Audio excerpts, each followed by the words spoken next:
नमस्कार, मैं हूं मनीष कुमार और आप देख रहे हैं एमबीएन शो। साथियों, आज मैं बात करने जा रहा हूं भारत की ऐसे स्वतंत्रता सेनानी जिन्होंने ब्रिटिश सरकार के खिलाफ आजादी के लिए विद्रोह शुरू किया और भारतीय स्वतंत्रता संग्राम के पहला स्वतंत्रता सेनानी बने।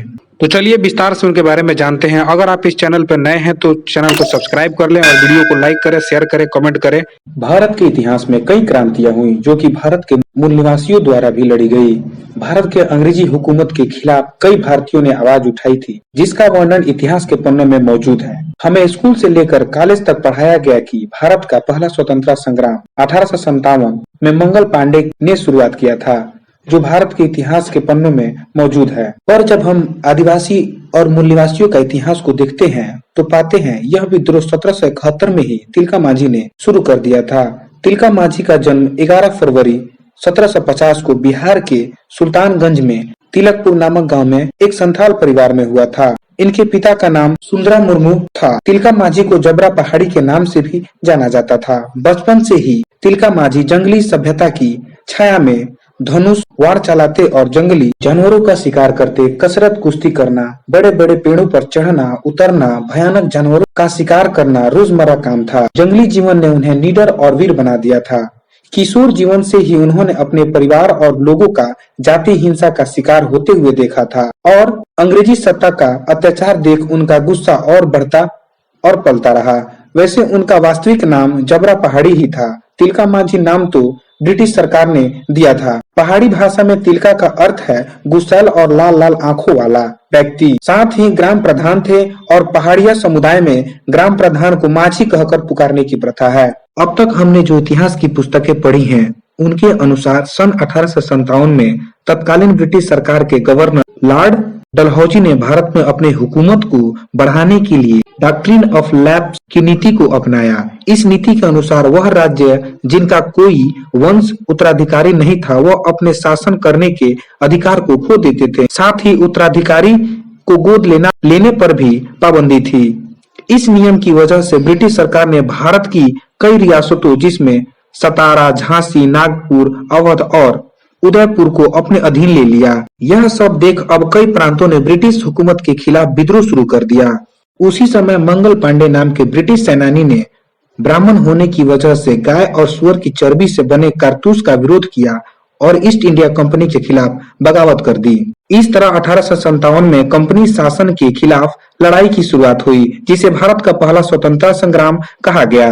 मंगल पांडे का कोर्ट मार्शल करके 8 अप्रैल 1857 को उन्हें फांसी दे दी गई और इतिहासकारों ने उन्हें भारत के स्वतंत्रता संग्राम का प्रथम शहीद घोषित कर दिया। आज भी किताबों, स्कूलों और फिल्मों, नाटकों सब जगह मंगल पांडे को पहला शहीद बताया जाता है। यह बात इतिहास के पन्नों में कहीं नहीं है कि अंग्रेज के खिलाफ जंग की शुरुआत सबसे पहले बाबा तिलका मांझी ने के नेतृत्व में हुई थी।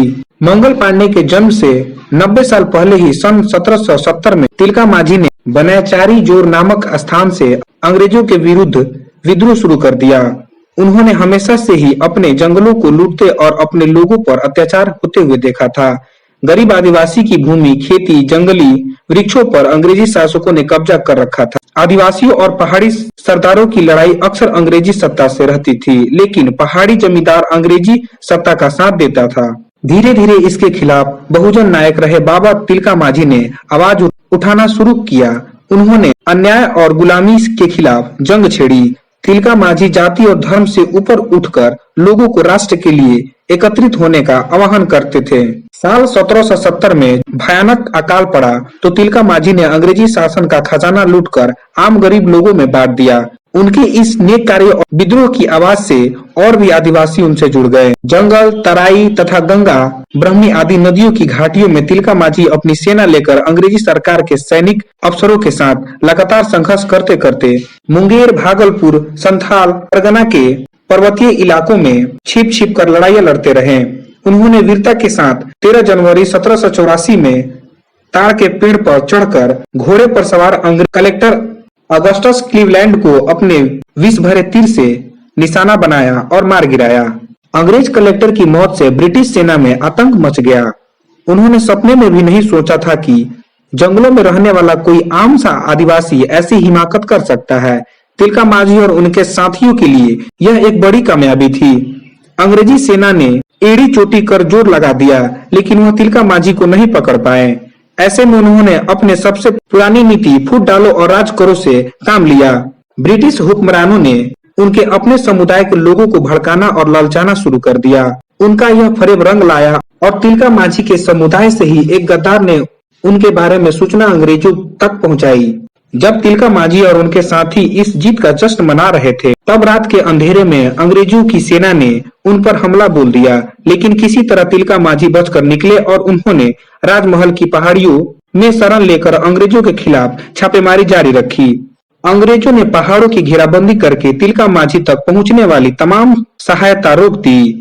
मजबूरन तिलका माझी को अन्न और पानी के अभाव के कारण पहाड़ों से निकलकर लड़ना पड़ा और एक दिन वो पकड़े गए। अंग्रेजों के दांत खट्टे कर देने वाला महान देशभक्त तिलका माझी को बंदी बना लिया। सन 1785 में एक बट वृक्ष में रस्से से बांधकर उन्हें फांसी दे दी गई। तिलका माझी ऐसे पहले व्यक्ति थे जिन्होंने भारत को गुलामी से मुक्त कराने के लिए अंग्रेजों के विरुद्ध सबसे पहले आवाज उठाई थी, जो 90 साल बाद 1857 में स्वाधीनता संग्राम के नाम से दोबारा फूट पड़ी थी। भारतीय इतिहासकारों की जातिवादी मानसिकता के कारण इतिहास में उनकी इस वीर गाथा को कहीं जगह नहीं मिली, लेकिन वह आज भी हमारे दिलों में जिंदा है। ये थी हमारे वीर तिलका माझी जी का वीर कथा।